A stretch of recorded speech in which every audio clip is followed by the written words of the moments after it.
Asha, for that beautiful, inspiring talk. You flatter us here in Singapore. We have now another beautiful speaker with us. She's Nayaswami Asha. She's from the Ananda Center in Palo Alto in the US. She's been a devotee of Paramahansa Yogananda. Does anybody want to guess? Paramahansa Yogananda is our guru. Does anybody want to guess how long she's been a devotee? Any numbers? Anyone? 10 years? 15 years? 13, 25? I heard 13, 25. 50 years. Did someone say 50? Yes, spot on. She's been a lifelong devotee. She first walked in to meet Swami Kriyananda, who's a direct disciple of Paramahansa Yogananda, when she was only 22 years. And she stayed on ever since. 50 years, half a century. It's amazing. She has more than 800 YouTube videos. And these videos are like the Bible for people who want to know more about Paramahansa Yogananda's teachings. So I'm not going to say much more about her because I'll be holding on her from coming up and giving us a beautiful talk. I can keep going on and on. So Asha ji, please maybe have you on stage.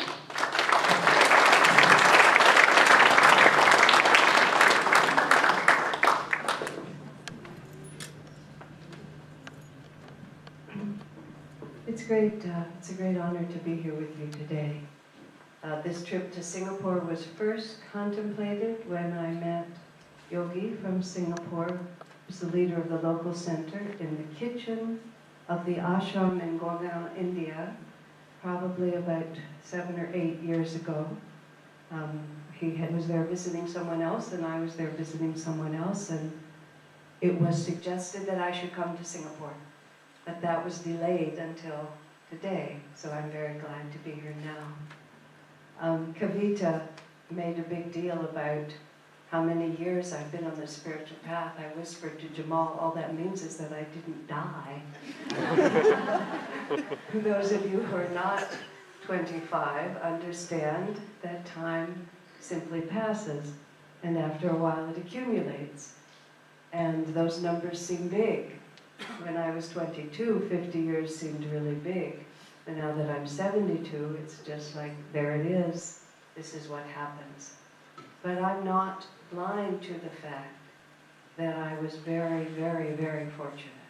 There hasn't been a day in my life when I haven't appreciated what it means to know who you are and what you're doing spiritually. Of course, there's many aspects of life, and we all go through many cycles. We want to know why we were born. We want to know who is going to love us. We want to know what our talents are and how we're going to express them. We worry about our physical health. We want the people that we love to stay in place, whether that means with us or living or whatever it is. Life seems to be this big effort to get everything in order, and when we finally get it in order, to have it not change. One of the earliest things that I remember Swami Kriyananda saying, and I'll go back and talk a little about how I came to meet him, was most people don't want things to change. Change is the only reliable thing that will happen in this world. Therefore, most people are unhappy. And I contemplated that a great deal when I heard him say it, and I have never stopped thinking about it, because if you continue living, you see a lot of change. And every time one of those changes come, and the heart says, no, no, no, no, no, no, and the world says, I don't care what you think, and it happens anyway, then we get challenged yet one more time in the ways that Jamal was speaking of, which is the fundamental two impulses of all sentient beings, whether it's a worm, a snail, or an astrophysicist.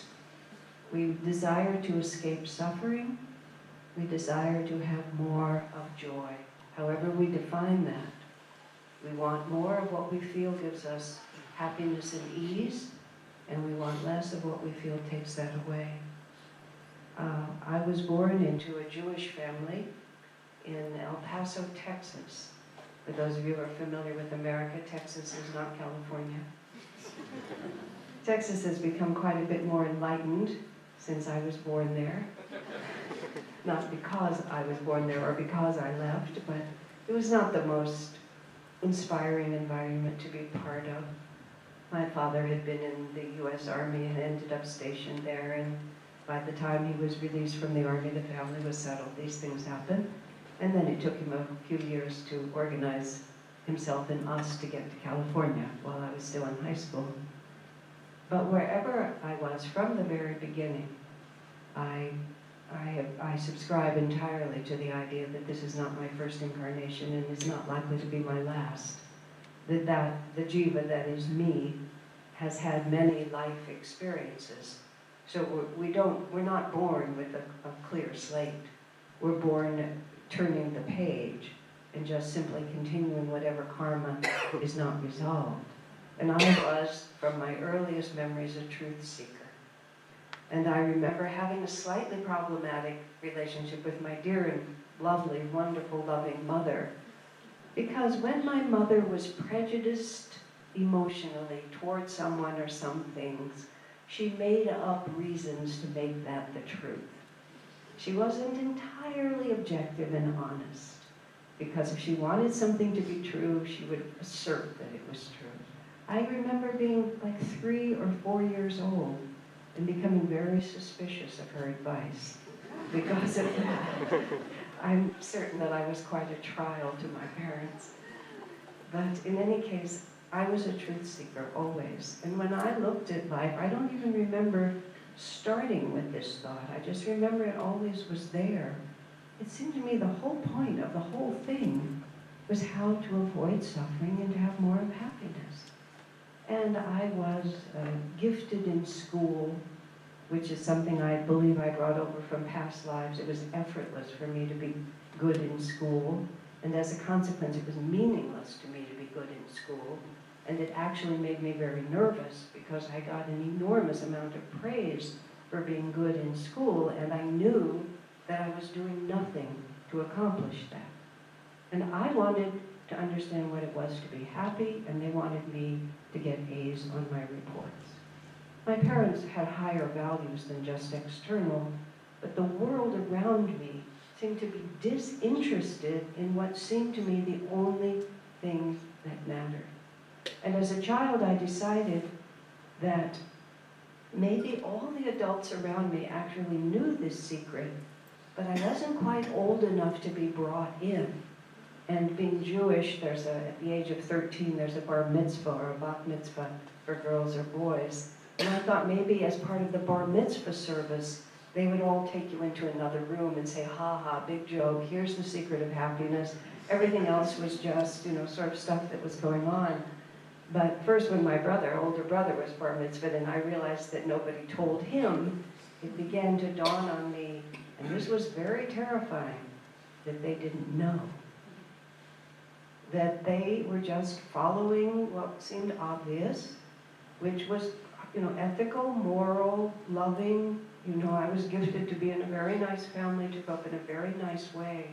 There was nothing wrong with what they were doing, which actually made it worse. Because it was like, is this it? Is this really what life is about? That I'm just supposed to use this brain that I've been given and go on to university and get higher degrees and become this and this? But I had this agonizing feeling that I was standing at the beginning of a very long road.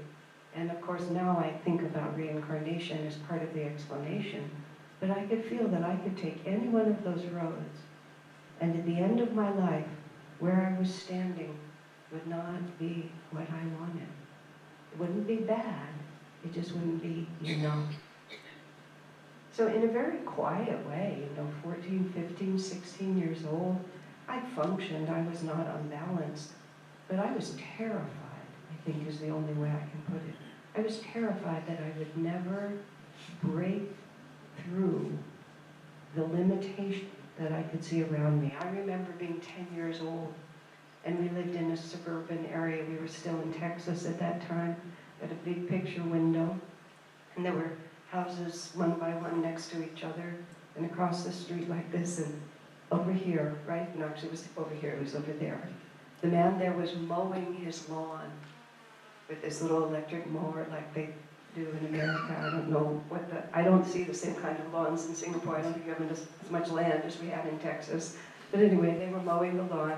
I remember just staring at him, Mr. Somebody, I can't remember his name now, thinking if I looked hard enough at him mowing the lawn, then somehow the veil would remove, and I would see the reality behind it. And I remember conducting this scientific experiment to see if I could just pierce it, and being profoundly disappointed when I couldn't. So life moves on. I started in at university. I find I was at Stanford, which at that time had a high reputation. It's not. Now it's where God himself dwells. But at that point, it was just a good school. But in any case, I got into that kind of school because that's who I was in 2 weeks. I realized that they didn't know.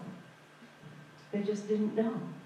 And I became very, even more frightened. Now, there's a rule of life, which is when you radiate a strong enough force, this is what Jamal was talking about, when you put out enough force, the universe will answer you.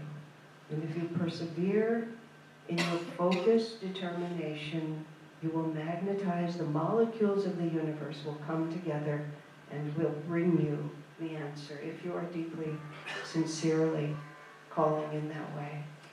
So, November 1969, I was 22 years old. A friend of mine met a disciple of Paramahansa Yogananda, who was an American man who had an Indian name, Swami Kriyananda, but his parents were from Oklahoma. He grew up in Europe, but he was an American man. He was 44, and my friend said, he's a real teacher, and I think you'll like him, which is probably the truest words that have ever spoken to me. And so I went. As it happened, there was a fraternity at Stanford that had a big tent in the back of their fraternity house because they were a big party fraternity and their house was too small for the parties that they held.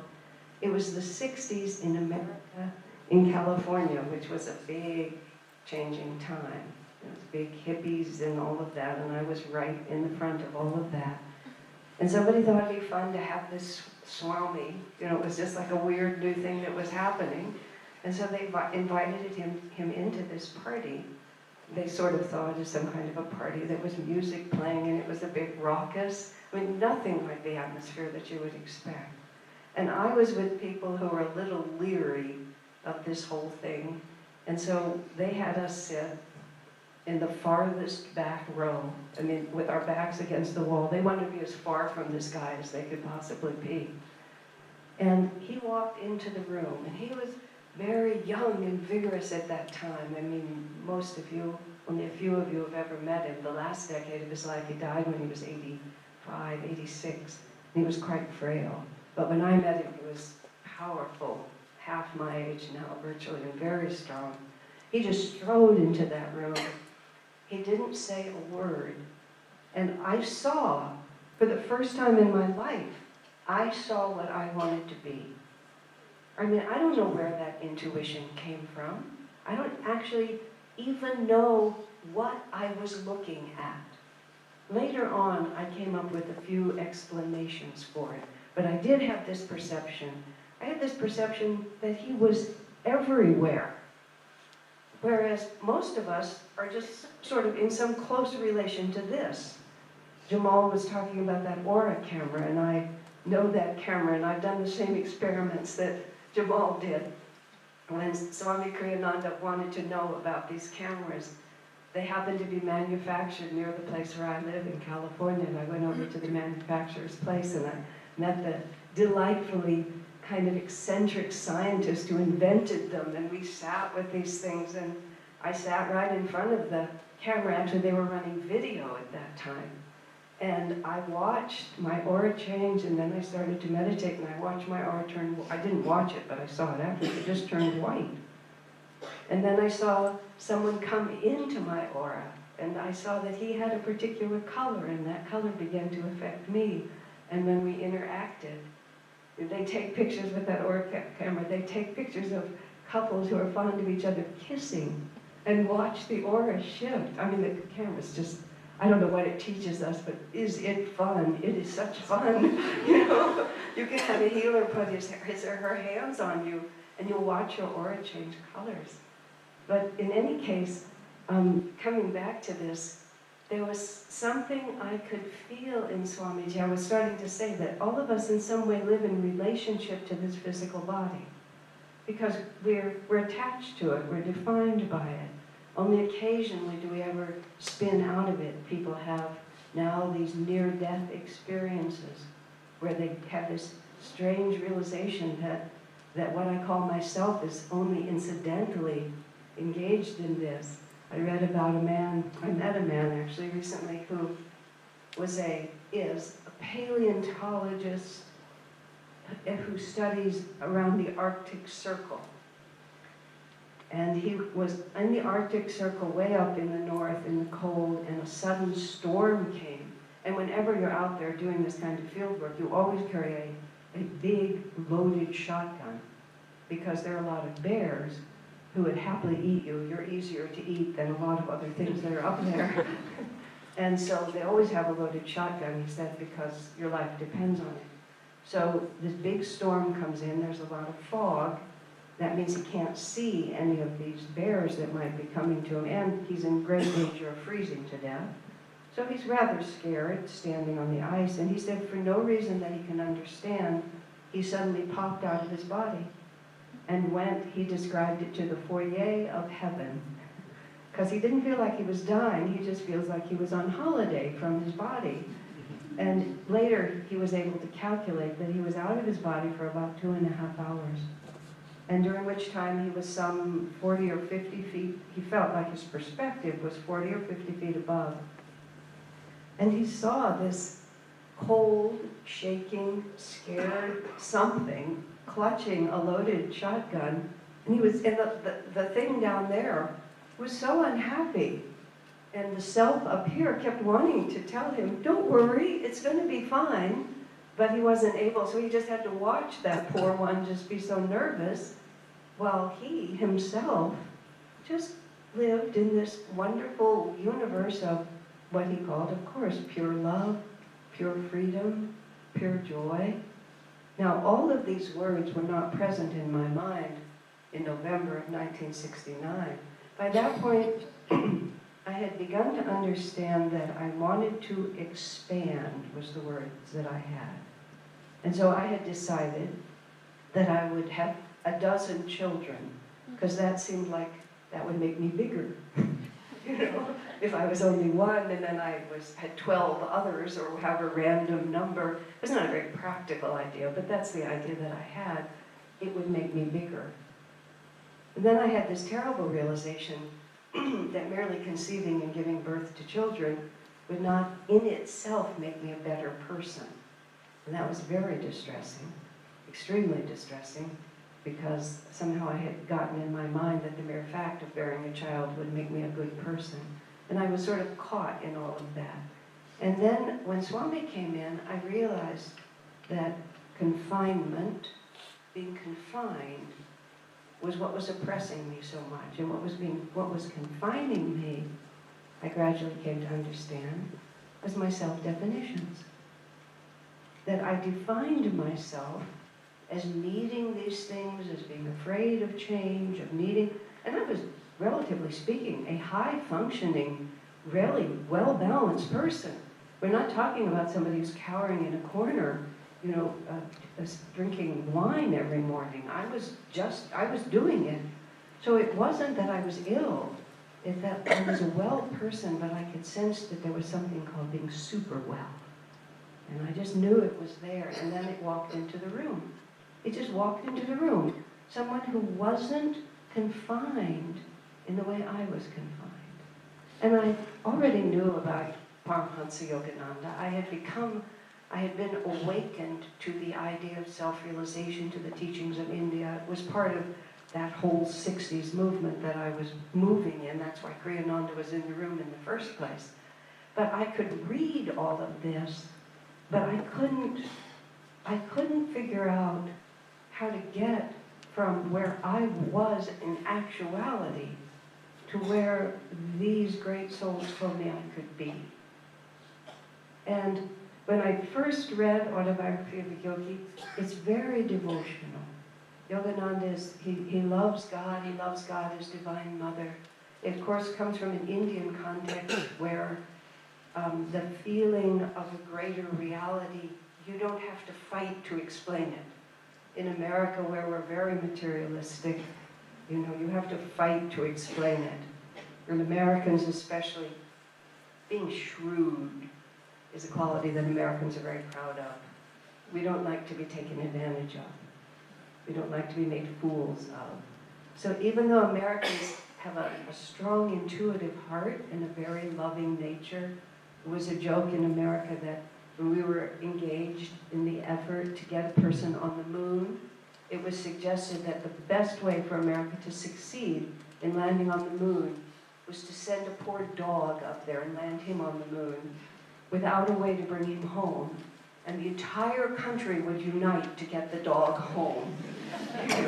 And it's true, or was true. Country's shifting a little, but it was true. But at the same time, we always like to appear to be on top of it. I love seeing America from the outside, but that's how we are. So there's a lot of spirituality, huge amount of spirituality in America, but we didn't trust our intuition a lot. We always have to stand back and reanalyze it. Now that is actually a characteristic of our time. It's not just in my country. But in India, it's assumed that we are part of a greater reality. So Yogananda could write his book in the context of that culture, where there are saints, where there are gurus, where there are mysterious things happening in the Himalayas, where miracles can take place, where great souls can materialize because their disciples need them. I read about 8 pages of autobiography. I think it's on page 8 or maybe page 9 that some great yogi materializes in a wheat field in order to instruct his disciple. And I thought, no thank you. And I just closed the book and put it down. Considering the importance that it has later assumed in my life, isn't it interesting? I couldn't see it. As eager as I was, I couldn't see it. It was too far outside of where I was standing. But when Swami Kriyananda walked into the room with his unaccented English, which was pleasant for me, and his whole demeanor, which was just like, I recognized it, but he was not confined. And I was there up in the last row, and when he talked, he was right here. And he was right here because he was just going through me. It wasn't like he reached as far as me. It was just like his aura, if there had been a camera to take it, was just shifting, going right through the walls. It had no boundary. And I thought, that's freedom and that's what I want. I didn't even know anything about him. Turns out he was a disciple of Yogananda. And as a consequence, I read Autobiography of a Yogi and thought it was a terrific book. I couldn't even remember why I had all the trouble with it that I had in the first place. Everything is perspective, isn't it? We think, even scientists, everybody thinks we're being objective, but everything runs through this filter, like my mother, of our own emotions. And then we see it the way we see it. And then our self-definitions hold us, just like that. And at some point, we ask a very scientific question. How is this working for me? And is there an alternative? So now we are, and as a consequence of that experience, Swami Kriyananda was starting an ashram community up in the mountains, near in the hills of California. Took me a little bit of time to get myself organized. But in June of 1971, I moved from San Francisco, where I was living, up to this very primitive, extremely primitive, hardly there at all, big expanse of country land. And we just started in building a community. And we started in learning a new way of life. And I thought I was just going to sort of hang out in the woods for the rest of my life. I was really keen on just hanging out in the woods for the rest of my life. I had just washed my hands of everything. And I got to do that for like about 10 years. But then I quickly began to realize something, which has also been the other absolute driving reality of my life, which is I really wanted to help people. But the problem was I was an idiot, and what could I give them? You know, I didn't know anything that I really thought was worth giving. That was part of the reason that I thought, well, I'll at least raise children. Maybe I can raise good children. But I really wanted to help people, but I didn't know any truth to give them. So, of course, once I started seriously trying to gain mastery over myself, and you see what I began to understand is what Jamal was talking about today. I am not at all scientific. Jamal gave me that science word that he said really big. Even now I can't remember it. I said it about 10 times in the hope that I could remember because I thought it was such a nifty word. Even now I can't remember it. I did grasp the basic concept, but I still can't say it. But what I began to understand is exactly what he was describing. It's not random. You know, I'm not just a random piece of fluff that's just being blown around this world by forces that I can't see and I don't understand. There are such things as, there is such a thing as karma. There is such a thing as karmic patterns that we carry in our chakras. There is a relationship between what we think and what happens to us. And infinitely more important than all of that is it's not random. That there are specific, identifiable ways in which we can influence, not only our destiny in a great arc, but the way you feel when you wake up in the morning. This was what I'd been asking for ever since I was 3 years old, which is there must be a way to be happy. There must be a scientific way to avoid suffering and to find happiness. Now the problem, of course, with all of this is that it's simple, but it's not easy. And because it's not easy, we think it's complicated. Because partly as long as it's complicated and we can't understand it, we don't actually have to do it, do we? We can just talk about it, we can contemplate it, we can argue about it, whatever we can do, but we don't actually have to do anything about it. And I began to realize that one of the differences between me, my 1 year that I was at college, was very interesting to me. I lived in this dorm and with all these other women, and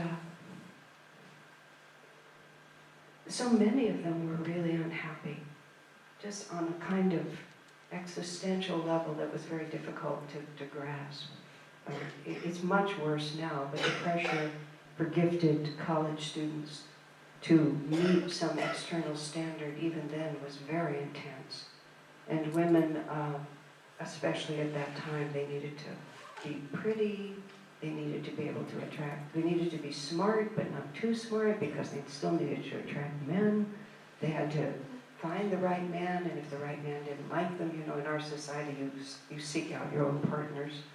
And it was just this constant thing. And they were suffering so intently. But I realized something that was different between me and them. I wanted to find out what the method was for happiness, and I was willing to put out effort to change myself in order to have it. And everyone around me wanted to be happy, but anything that required shifting a little thought, taking up the experiment, beginning the practice, isn't there an easier way? Even still, now I've been doing what I'm doing here, I've been doing it for decades. And there was this, I've lived for 30 years. I said I had 10 years in the forest, and then I got moved to Silicon Valley, where I've now lived for more than 30 years. I mean, talk about a contrast. And we have a temple and a teaching center and a school and a community, a lot of things there. And I've had the same associates for decades. And there's this one very dear man, he's very dear to me, and he would come to all my classes for years and years and years. And he would ask lots of questions. And they were always big, complicated questions. And gradually I began to realize, no matter what he asked, he was always asking the same question. And the question was, you've said this, you've said that, Patanjali says this, Yogananda says this, Kriyananda says that. We're supposed to do this, we're supposed to do that. Isn't there an easier way?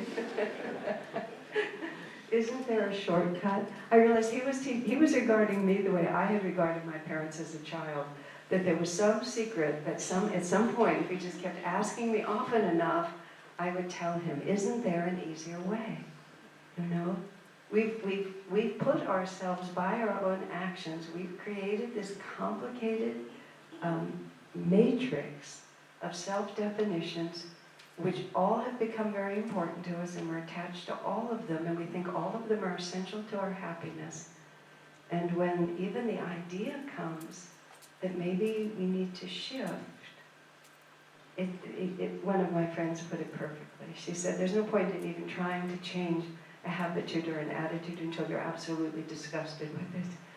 Because it has to be that the suffering of the present situation looks like more suffering than the effort required to change it.